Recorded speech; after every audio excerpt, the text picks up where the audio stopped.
let's start with our next topic, starting a business. So what are the basic factors which we need to see before starting the business is, first of all, the businessman who starts the business is known as the entrepreneur. Who is an entrepreneur? Entrepreneur is basically the one who starts the business. Next, the process of setting up. The process of setting up one's own business is called as entrepreneurship, and the person who sets up the business is known as the entrepreneur. A business is a systematic, purposeful, and creative activity, basically where you are applying some creative knowledge. What sort of business you can start, what is the needs of the customers which you need to basically give to the market. This is the creative idea. It is a creative activity where you are identifying the customer's need, what are the wants of the customer, what is the basic thing which the consumers are wanting it in the market, what is the new thing which you can provide to the market.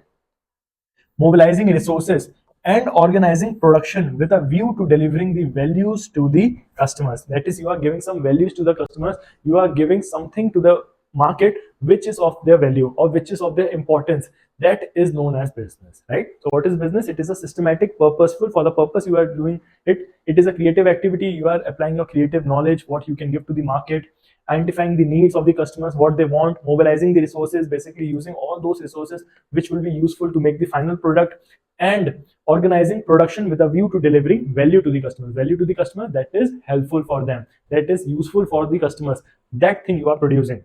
Returns for the investors. The investors, who are the investors? Investors are the one who invest in our business, who invest in the startups, who invest in the business. So the basic purpose of the business should be to provide the returns for the business, to give the returns in the form of profits for the investors, and profits for the self in accordance with the risk and uncertainties. Now they are providing the returns to the investors. The businessman is also earning profit for themselves so as to take the risk. That is the risk they are taking, they are also earning the profits in the return, and the uncertainties which they have seen associated with the business. So what is business? Business is basically a systematic activity where you are applying your creative knowledge, you are bringing in innovations, you are delivering goods to the market which are of their use, and also you are creating a value for the customers, where you are providing the return to the investors who are investing in your business, you are providing the value to the customers, and you are earning sufficient profits for the risk you are taking in the business. So who is the entrepreneur? Entrepreneur is basically the one who is starting the business, the person who is starting the business. Entrepreneurship, a journey, an activity where we are starting our own business. Now, next, before we start the business, we need to select the type of business which we need to start. When we are starting the business, we need to select what is the type of business, what is the kind of business I am thinking to start. Now, the factors which are involved in this are the possibility of greater amount of profits. When I will be opening the business, when I will be starting with the business, I will be looking for those businesses, those sectors which can help in earning good amount of profit for my business, right? So first of all, the thing is, I will be seeing the amount of profits which is engaged with the business. The second thing, the first one was the profits. The second is the customer requirements. What do customers require in the market? For example, Ola successfully earned profits in the market because they understood the problem the customers were facing. That is the transportation problem which the customer were facing. Then Ola released their cabs, Ola Autos, so as to satisfy the customer. Understand the problem and give the solution to the customers. So you need to understand the problems of the customers, then only the businessman can be successful. What are the next things? The kind of technical knowledge. What are the knowledge which is involved in the business? And the next thing, entrepreneur's interest for producing a particular product. If an entrepreneur, if the businessman is interested in providing innovative pens to the business, then only he would be able to provide it, because it depends upon the businessman's interest, businessman's skills, what he is good at. That type of business, that sort of business he would be doing in the market. Now the next thing, size of business. That is, if the business is MSME, that is micro, small, and medium enterprises, if they are a small business or they want to build a large scale enterprise, so you need to decide in advance. You will be starting with a small amount of land, the small amount of capital, or either you would be starting on a large scale. Next thing, either you would be engaged in manufacturing or service sector. Manufacturing, that is secondary industry, which is involved in the conversion of the raw materials into finished goods, or you would be opening the service sector, that is you would be providing services to the market, that is either the transportation service, banking service, or basically telecom services, or either you can engage in the banking services. So these all are the sectors where the businessman can start his journey with, either the manufacturing or the service sector. Next, large size or the small size, either they would be aiming to open a business on the large scale or either on the small scale. Next thing, if the entrepreneur is confident that the demand for the proposed product is likely to be good over the time, then he will be incurring the cost for the business. He would be arranging the necessary capital for the business. She can start the operation at a large scale. That is, businessman sees there is a demand for a particular product, then only he arranges the necessary funds and necessary capital for the business, and he is willing to take risk because he is seeing in the market that there is demand for a particular product. Then only he would be risking to bring such a large amount of capital, such a large amount of risk he is willing to take to start the business.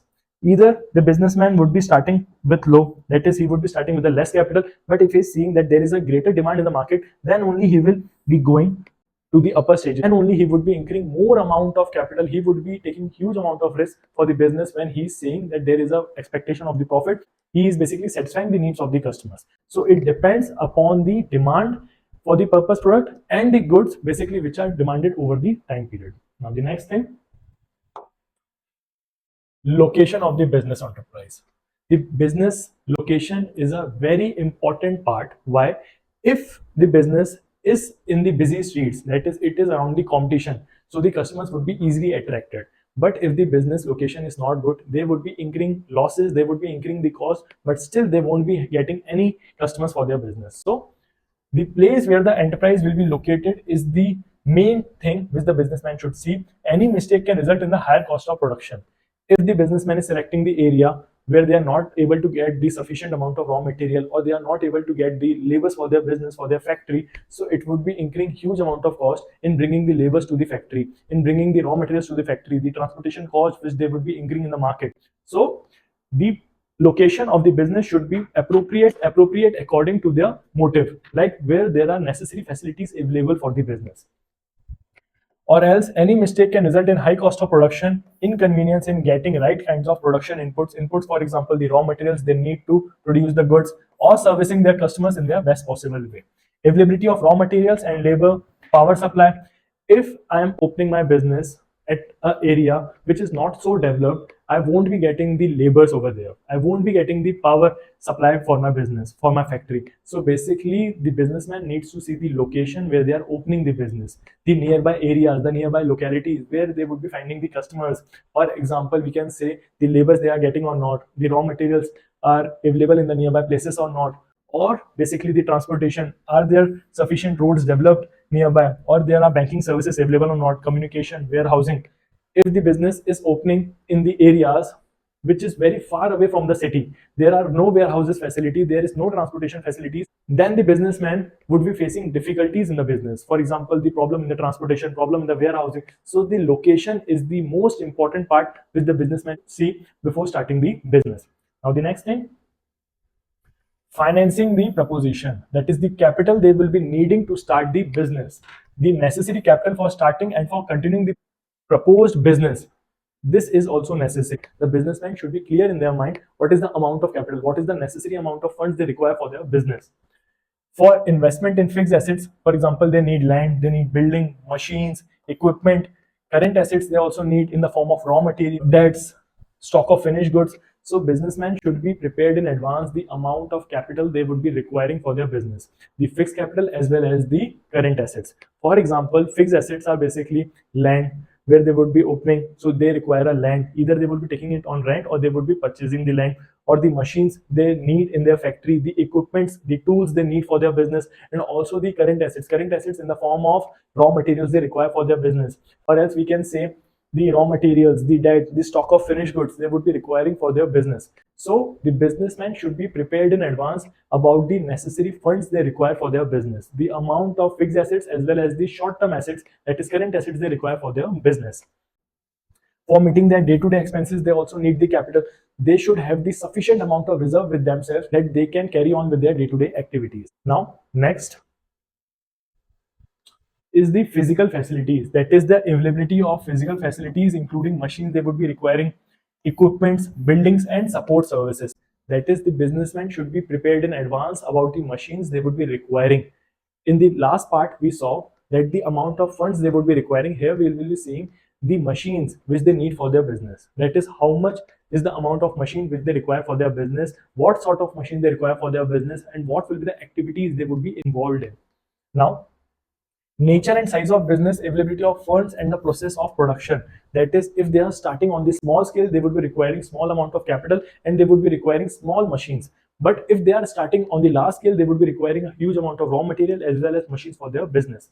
So it depends upon the physical facilities, the warehouses, the location, or we can say the land area, or the amount of buildings or the machines which they require for their business. Next. Now, competent and committed workforce. That is, now the businessmen have the land, they have the machines. Now the businessman wants the employees which are committed to work, who are willing to work efficiently for the business. Every enterprise needs competent and committed workforce to perform various activities so that physical and financial resources are converted into desired outputs. If the businessman is having sufficient raw materials, if the businessman is having sufficient machines, area of land which they require, now they also want the committed workforce which would be willing to work with dedication, and they would be converting the raw material into the desired outputs. Since no individual entrepreneur can do everything on his own, he always needs the skilled workforce who would be working for them. Because if a person tries to do the manufacturing, if he thinks that he can do everything on his own, he can manage everything on his own, it is not possible. So businessmen require the committed workforce, the persons who would be willing to work for them efficiently and effectively. Next.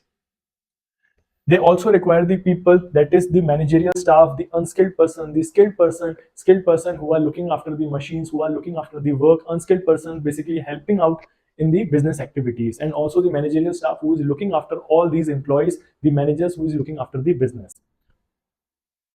Now, the plan should also be made about how the employees will be trained and motivated to give their best performance. When we are hiring the employees, the businessman should also be aiming at providing the training facilities for them. That is, what sort of training the company should provide them so as to motivate them, so as to train them how to work on machines, how to expand the output, how to convert the inputs into the necessary desired outputs. So the businessman should be prepared about the employees, that is how they would be trained and motivated so that they can get their best performance, they can give their best performance. Next is the tax planning. Number of tax laws in the country, and they influence the most every aspect of functioning of modern business.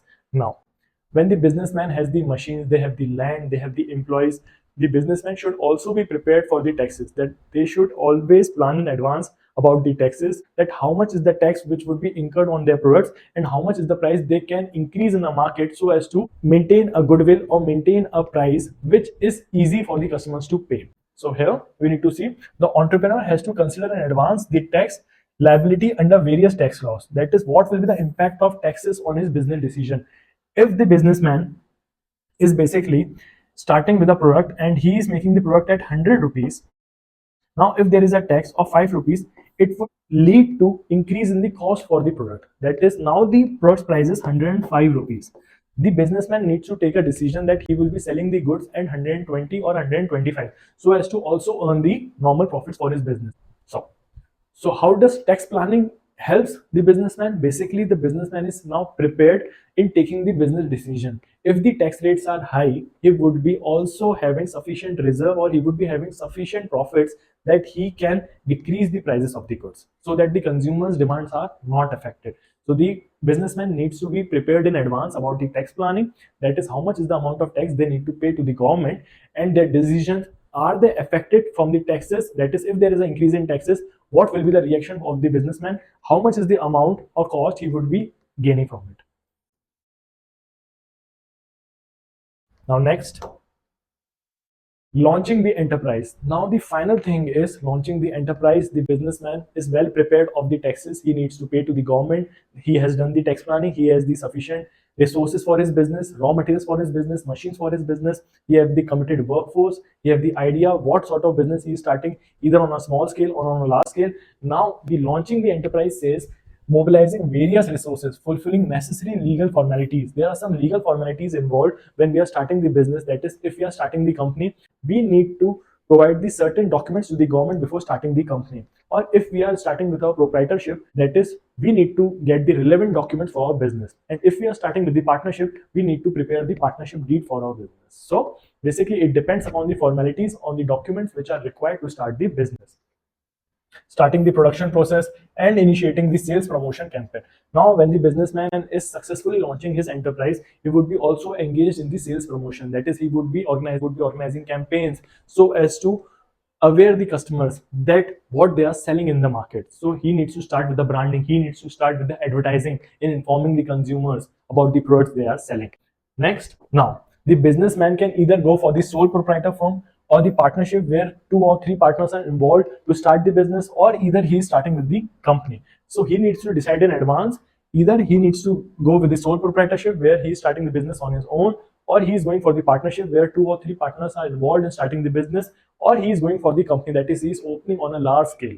Next, financial planning must be done to determine why he is doing the financial planning, so as to determine the requirement of capital, that is the amount of funds, amount of money he would be requiring to start the business, source from where the capital will be raised, from where he would be raising the capital, that is either through equity or debt.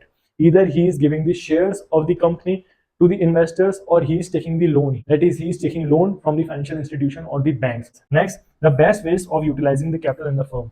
Now, if the businessman has successfully planned where he would be getting the funds from, he should also now decide when he would be getting the funds, where he would be utilizing it, where he would be investing it so as to earn the great amount of profits. So the financial planning involves the requirement of capital. How much is the amount he requires? For example, he needs 10 lakh rupees to start the business.